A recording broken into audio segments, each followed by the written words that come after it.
作业出席成绩一个一个拿出来平均算，最后一个分数我再给他加油，有什么鼓励他，这样懂不懂？我是举这个例子了所以呢，我们大家互相勉励，就是说呢，别人好不好不管他，你自己不能够失了你自己做人的分寸你自己该做什么就该做什么。那不是讲六道轮回吗？那个轨道是什么？你用报复的心，是不是？你用这个怎么样为恶的心，你心的恶会带你到不好的地方去，你也不要跟自己过不去嘛，不是吗？你何必这样呢？更何况那小孩子就不懂事嘛，那不然怎样？你要跟他计较吗？是不是？所以禅修在禅堂中，我们怎么样？不理他，观察他，有没有调整自己？这3个不是在禅堂中用是要你们平常在家里用遇到任何的情境不都这样吗？不理他，管他做啥，你做你该做的，是不是？无论做人的长辈，我跟你讲我们的年纪小的时候呢，都老是觉得怎么样，长辈很气你指使的，对不对？可是慢慢等到我们当了长辈以后，觉得小孩子很难管对不对？那怎么办？就一直告诉自己，我做大人，我要有做大人的样子。我做人家的长辈，我做人家的父母，对不对？不要小孩子那么闹，你就跟他一起闹，对不对？我要有我的分寸，所以不理他是在做啥？我自己做我自己应该做的。第二，观察自己的心，接下来再观察对方。当你静静的观察的时候，你的心跟那个静一直在互动，你的很多念头一直在升起。这个时候你就可以知道你有多少的恶念。但是重要的不是觉知恶念，重要的是怎么样转为善念。知道吗？所以呢，过去呢有一段时间那么呢，这个大家都讲说，我们这个学佛禅修就是要活在当下，对不对？活在当下，这4个字呢，好像成为一个这个怎么样，一个提醒，一个口号。但是我告诉各位活在当下不够，活在当下不是佛法的精神，活在当下是正念，就是你不要活在幻想中让你的念怎么样回到当前的情境。但是佛法的这个怎么样特色与核心是什么？择法，是选择现在最好的去做。活在当下的正念是什么？是基础，这样懂吗？所以我不能够只有基础而没有好的心念的操作。所以呢，你静静去观察那个情境，你的心念一直跟他升起，一直跟他互动。尤其管小孩很烦很吵，对不对？然后你在那边静坐还是在那边做什么？你心想说你给我记着，等一下躲起来的时候你给我小心你的心念是起伏是不是？让自己静下来，观察他，然后接下来怎么样？告诉自己，我要做什么是最好的。然后怎么样？情境有时候是不太能改变，因为那个因缘也要看互动，还有他自己有他自己的业，是不是？比如说呢，在佛传中的故事那么呢，毗琉璃王呢要带领军队呢灭掉释迦族，有没有？佛陀有没有出来劝？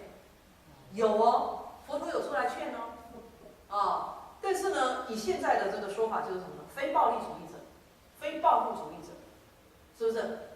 他就像当年所以甘地应该当年有学到这个怎么样正法的精神，就是呢，印度当时是英国的殖民地，也受到英国人很不好的对待，对不对？那印度怎么办？这个甘地怎么办？他不是拿着武器去跟对方打仗那这样子一定得绕对方一口实，就是怎么样叛乱，所以他要镇定，要镇压，对不对？他没有，带领着所有的印度人怎么样不买这个英国货，不去上英国人办的这个小学的这个学校，我们自己呢布置的再烂，我们自己呢穿。所以呢，那个什么，有一张照片就是呢甘地这个围着一个那个布，那么呢旁边就有一支布机，他就当年他就提倡非暴力主义，然后不抵抗消极的这个抵抗，消极抵抗不暴力主义，他就这样后来英国到后来呢也没办法，只好呢让印度独立，有没有？那如果说是武力对抗的话，那要死多少人？而且边边相撞。所以佛陀当时呢，他也有劝他呢都到这个琉璃王经过的军队在树下坐，劝不听所以我告诉你们哈，不是你想向善，所有人都愿意跟你向善，但是你做到你该做的，这样能不能？啊，小孩该教就教啊，所有的人你该怎么样相处就怎么样相处，但是做到你该做的，因缘让他赚。哦，所以佛陀劝了几次啊，那个没办法劝人听啊，那琉璃王还是把那个释迦族灭掉了。那个时候佛陀头痛了好几天，啊，是不是？所以我们在禅堂中学的是怎么样？是要在日常生活中运用哦，可以吗？回去可以用吗？一定要用出来哦，啊，一定要用出来哦，好不好？好，那么现在回过头来，我们再谈我们的身体，啊。我们身体呢，所有的疼痛、酸麻、热胀痒都是什么？都是征兆，都是讯号。所以呢，如果你们在这里禅修，产生很多身体的不舒服，那你就要告诉自己说，身体真的出了问题了，对懂不懂？身体真的出了问题哦。那么呢，我也常常提，就是呢，但这是这个《黄帝内经》里的一句话哈，他说呢，上等的医生啊，医众生的病呢是怎么样？没有生病的时候。那么呢，中等的医生呢是怎么样？治将病，就是快要病的时候啊。什么叫做快要病的时候？快要病就是有一些征兆会出现，你知道吗？你们现在觉得你们没病很好，我也很祝福你们。但是做了这里痛、这里酸、这里麻、这里硬，然后哪里抬不起来，然后哪里那就怎么样？将病。将病它有个什么征兆？就是酸麻热胀痒痛，它就是一些讯号嘛，有没有？太冷的跟热的冲撞。是不是有刺的感觉？对不对？太硬的，然后你推不过去，就会有怎么样？很胀的感觉，啊，那各种你真的没有办法说出来的感觉，然后你就努力一直在那边想，对不对？所以现在是将病，啊，中等的医生来治。那么下等的医生治什么？治已病，已经成型了。所以呢，你们到那个西医的那个医院去，有没有？他一定要一直跟你检查。他看不出什么具体的东西，他也不能给你乱下药，他也不能够给你怎么样，他也不能给你乱治疗嘛。所以他就一直检查，一定要检查到你有一个，然后他说你满意的这样子。他说你很满意，然后来告诉你说真的有一个。所以如果没有，就一直检查，可是你就真的不舒服，不舒服就是不舒服了。可是不舒服还没有成为成型嘛，对不对？好，那么我们现在来这样分哈，在佛法中，乃至于呢大乘菩萨道呢，希望怎么样？菩萨于五明中求。有一名就是医方名嘛，那么呢，除非我们要专门去当医生，不然我们如何当医生来治疗众生的病啊？佛弟子可以当什么上等医生？那就是大家还没有病的时候怎么样啊？就教大家养生的方法啊，不是吗？大家都没病啊，很好啊，那就教大家养生的方法啊。第一个，随着天地的律，它那个时节所生色，随着气候。冷一点的时候要做什么？热一点的时候要做什么？早上要做什么？晚上要做什么？它这个律嘛，这是我们在第一单元教的。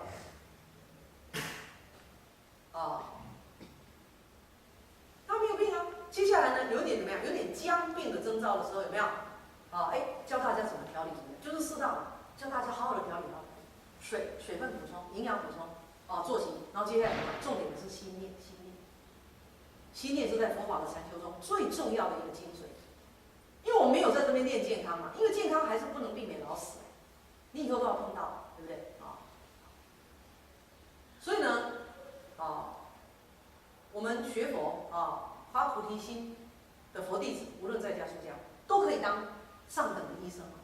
那上等的医生，第一个自己要怎么样？你自己要健康哦，你要当一个看板哦，你不要这样子很衰弱，然后很虚弱，然后告诉大家要怎么做，人家会很怀疑说，那我理解崇尚那是真的还是假的？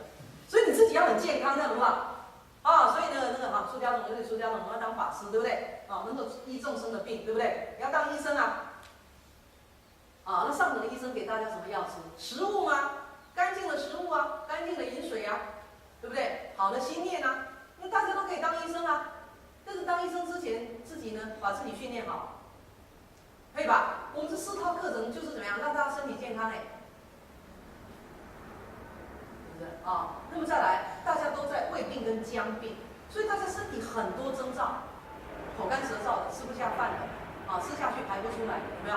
吃下去呢，气一直往上逆的，然后一直往上排出来，各种排太多了排不出来，各种酸痛，这都是将病的征兆，这些东西都要处理。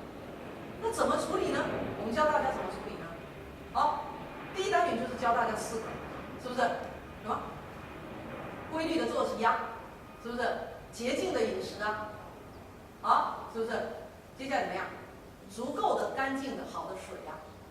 那么呢，第一单元的运动是什么？叫大家身体有个好姿势，坐有坐的样子，不要翘脚，这个都是很糟糕的姿势。我们在第一单元的时候所以如果没有听过第一单元的同学这个排个时间再进来听课吧再跟大家讲。姿势端正，就这样。第二单元开始怎么样？锻炼体力那么呢，从4大的这个原理呢，第一个加强推的力量，加强流动的力量，加强温度，让身体暖和起来，加强地道的柔软的特质，身体就会非常健康，可以吧？好。那么现在我请问各位你们喜欢疼痛吗？不喜欢你们喜欢疾病吗？不喜欢可是能不能避免？能不能避免？疼痛能不能避免？疼痛能不能避免？能避免疾病能不能避免？能。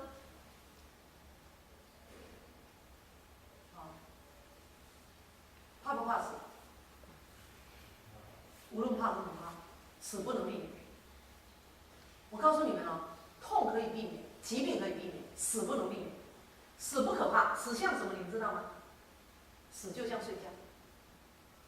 所有的依法它都有生面，它都有两面。我们手伸出来不是两面吗？我们一个身体不就是正面背面吗？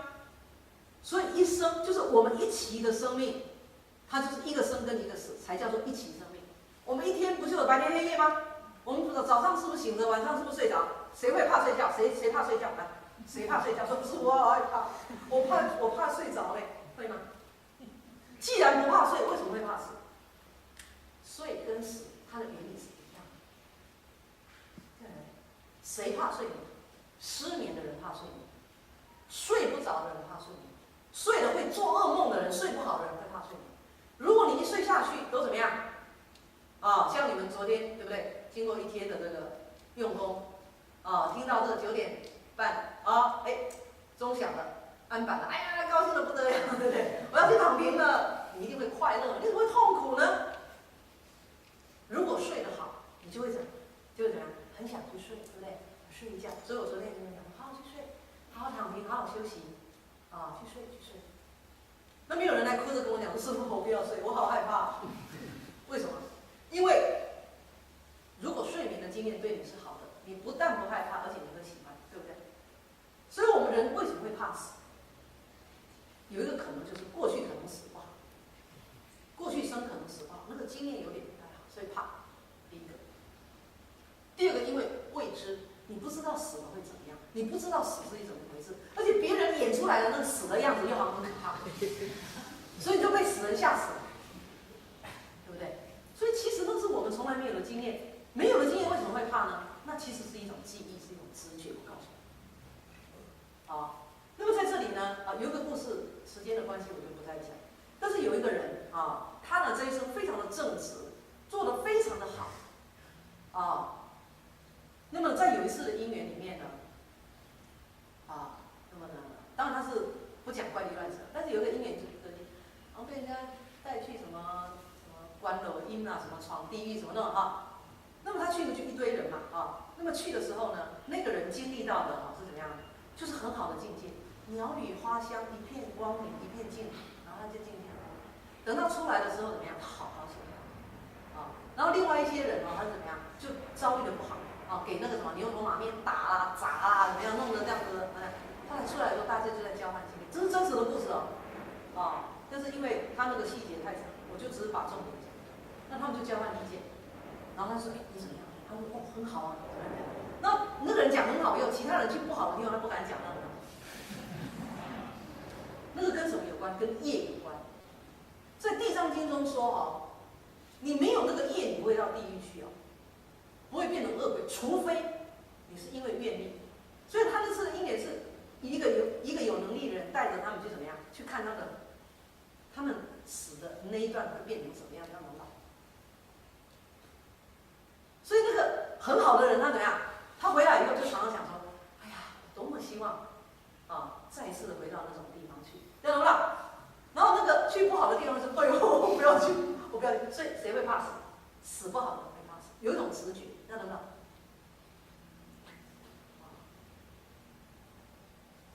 那我刚刚不是讲过吗？痛可以避免，怎么样？还有什么可以避免？疾病可以避免，死亡不能避免，因为死亡是怎样？是自然现象。你总不能够说天快黑了怎么样大家出来哭吧，说不要黑啊，不要黑，然后哭完了就会不黑，然后我们就努力哭。不会啊，你哭完了怕一天黑啊。所以给大家一个观念古人也是这样讲睡眠如小死。听懂不懂？所以我们每天，其实我们的一天就经历了一生的缩影我们的一天就是经历一生的缩影，这样知道吗？你白天不是醒的吗？你努力的做事，该做的都做吃健康的食物喝这个足量的水，努力做事。到了晚上怎么样？好好的休息，享受怎么样？享受今天努力的一个总结，一个成果。所以早上努力，晚上是不是睡得好？一生好好的做，死就死得好。所以死是怎么样？是不需要怕，但是死是不能避免的那么在经典中也这样子说呢，今生做得好的人，他要死的时候，他投生到梵天界投生到梵天界。投生的时候，所有的天人都围过来，就像怎么样？就像我们投生来到这个人间，是爸爸妈妈然后呢，这个所有的亲人乃至医生大都围过来看一个人。那这个时候只有一个人哭，大家都在笑生的时候就只有我们在哭，其他人都在笑终于生出来，怎么样？死的时候只有一个人不哭，大家都在哭。死了他不会哭来不及哭他要赶快去面对他接下来他要做一些事情，那大家也都在哭。那么呢，如果你做得好，你今生修得很好，就是你在生的时候修得很好，你生的这段时间修得很好，你死的时候怎么样？到梵天界去，所有的天人都围在那边等待你回来。目犍连尊者的前生曾经当过梵天，舍利弗尊者好像也有。这样子好好修好好修吧，这样能不能？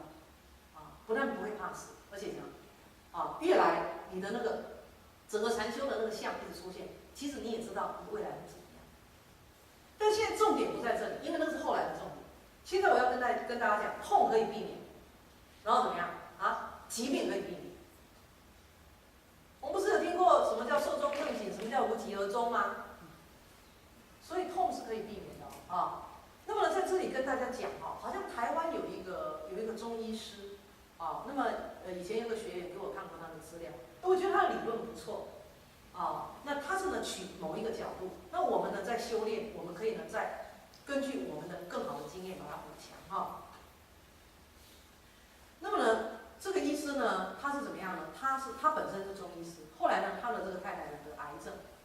那得癌症以后，他心里就这样想，他说：“我作为一个医生呢，医不了我自己的太太，也真的是很惭愧那么呢，那西医、那中医他自己都没有把握医他太太所以他就找西医。那西医呢也是怎么样又切除啦，又化疗对不对？然后呢，接下来他就带他可能他夫妻俩的感情应该很好，就带他太太呢到山上去。都吃生机的饮食然后怎么样，他太太还是继续很衰弱。那所以，然后他就很难过，他想说，我作为一个医师，我总应该帮我太太一点忙吧。所以呢，他太太只要疼痛的时候，他就帮他太太按摩，推这样。后来怎样？不知不觉就发现怎么样呢？只要哪里痛，那么他呢就去按对应的某一些点一按，慢慢把它松开以后就不痛，这样能到。所以到后来呢，我们一般都有一个印象，认为癌症就是会疼痛，对不对？对不对？但是后来呢，他研究出来说，癌症不会痛，痛是另外的原因，不是因为癌症，这样能到。那他这一套呢，也在台湾推广那有些学员如果需要，我也介绍他们去接触一下。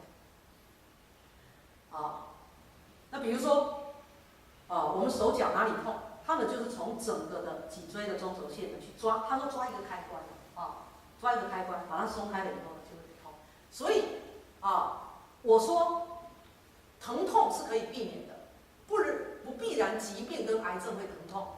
不但是我这样子讲，不但从法理上这样子讲，而且怎么样？现在有医生也慢慢在证实，而且他们在推广。好，那我现在用佛法来说这件事情，非常简单，真的非常简单。他怎么说呢？还是用刚刚的那个原理，冷跟热，我们手在热水，有没有感觉很温暖？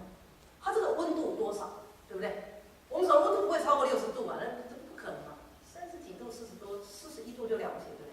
接下来我们放在什么？零下，0度、零下5度、零下10度。当你放进去的时候呢，你不是感受到冷热，要冷到啊刺痛，很不舒服的感觉。对，所以我告诉你，什么叫疼痛，你知道吗？啊，就是温度太低了，你身体的温度差太低，知道吗？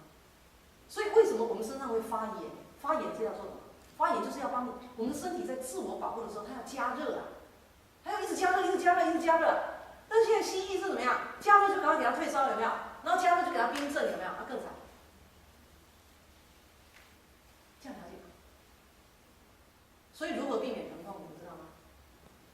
加热。啊，如何加热？如何加热？你平常就要加热哦。啊，你不要去给我呢啊！临时的时候要怎么加热啊？用火烤还是用热水？所以你们不是有时候常常呢，冬天就去怎样泡热水澡，很舒服啊，有没有？让全身气血活络，对，就是加热，加热，加热。那平常怎么加热？哎呦，不是有教你们吗？不是要多运动吗？动它不就是热吗？推它不就是热吗？对不对？好，大家问题来了，再怎么加热都是物理。都是物理现象，要冷到。接下来你的心冷冰冰，你的心念冷哦。心的运作也会跟温度有关哦。什么样的心念让自己寒冷？冷漠、冷酷、冷淡，啊，有没有？还有人把撑要推开的时候才有热，那懂不懂？那是破坏的热。撑要有火才能推。那在你还没有怎么样？在你没有能力、没有力气，乃至于怎么样，思维一下，认为这个对象不是你对付得了的，不是你怎么样伤害得了的，你就会用疏离的方式，那个就是一种冷。所以你的心念的操作呢，让自己的心呢一直寒冷，这样知道？让自己的身体一直寒冷，你也难以避免疼痛。那知道吗？可以吧？所以我都把那个诀窍告诉你们了。所以呢，疼痛能不能避免？真的可以。所以为什么要你们呢？下座以后怎么样？去动一动，去晒晒太阳，动一动，动怎么样？疏通，它就不会坚硬嘛。寒冷会怎么样？寒冷是不是会僵硬？像那个铁有没有？铁在很冷，它不知道到零下不知道几度的时候哦，它一掰就断掉。脆，它就变脆，它的物性会变脆。那么呢，加热它是不是才有延展性？是不是？打铁，我们要把铁呢打成一把很锋利的剑，是不是要加热？好，那么现在回过头来，慈悲、接纳、包容跟宽恕，都是温暖。所以一个怎么样善良的心、好的心，在对应到身体的物质的向上，就是温暖，就是柔软，就是光明，你知道吗？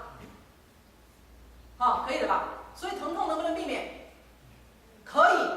所以从此，这是一个好消息。我们不会怎么样，因为无知未知而在疼痛中死去，可以吧？每个人说都要死的，每个人都要去睡觉，睡觉真的不要怕这要慢慢锻炼。但是可以在避免在疼痛中死去，那如何？平常就要开始锻炼啦。临时抱佛脚不太有用哦，那个心力提不起来哦，可以吧？所以你们禅修越来就怎么样，越能够体会到久坐不痛哦，可以吧？有没有经验到久坐不痛的？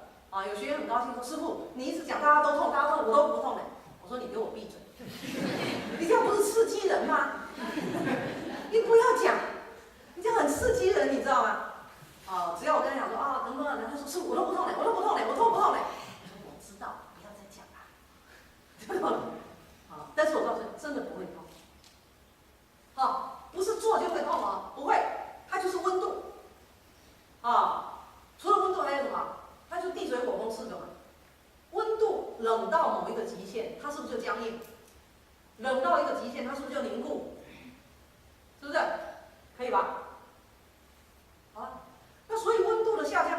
关，就跟柔软度有关啊，就跟粘稠流动的那个什么因素有关啊，就跟那个紧绷啊跟舒畅有关啊，所以这4个它就连起来转啊，所以呢就会怎么样？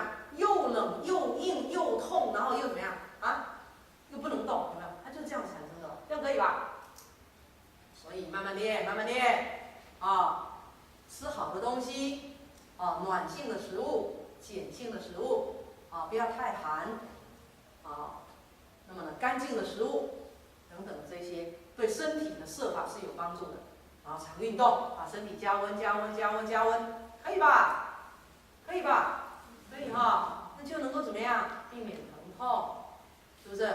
那在运动的时候呢，我也常讲，我说不要敲打，还是做什么时候弄到痛，它痛呢，它身体会产生抗拒，会紧绷啊，所以它有点酸，有点痒，有点热，很舒服，慢慢从内到外啊，那么从枝微到根本，慢慢把它疏通开来，这样可以吧？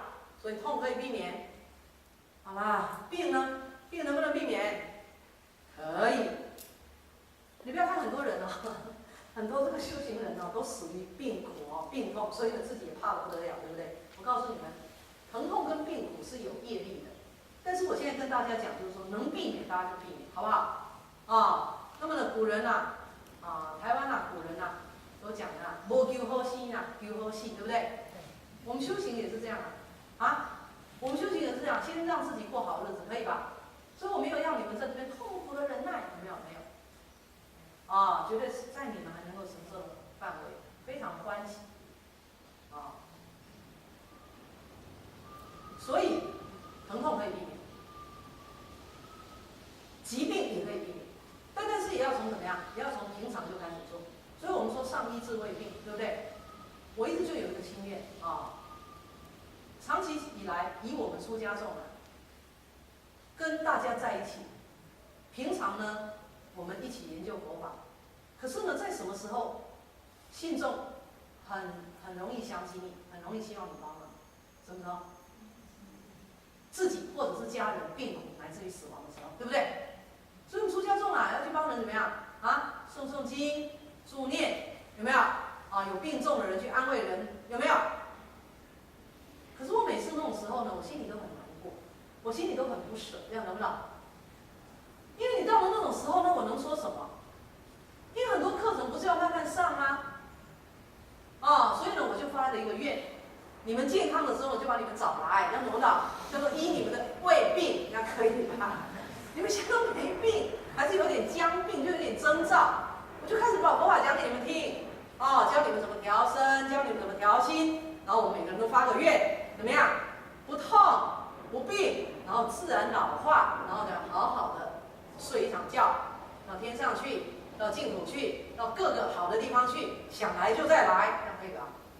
所以你们年轻的时候还没病的时候，就赶快把你们找来要不有时候呢，你们要我们去看你们家人都那么老了，都那么严重，我说一时讲不上话，真的一时讲不上话，就帮他们皈依吧，能不能帮他们照顾一下，懂不懂？所以就知道为什么把你们找来了吧？要照顾你们让你们健康让你们活得快乐这样懂不懂？那慢慢接下来怎么样？你们有一次的练习，你们在日常生活中就可以开始怎么样？所有的病自己都去除了嘛，不是吗？那等到我们都老了怎么样？你再找我去，那我就跟你讲说，某年某月讲了一堂课，你记得吧？我说记得。五蕴皆空记得吗？记得。好了，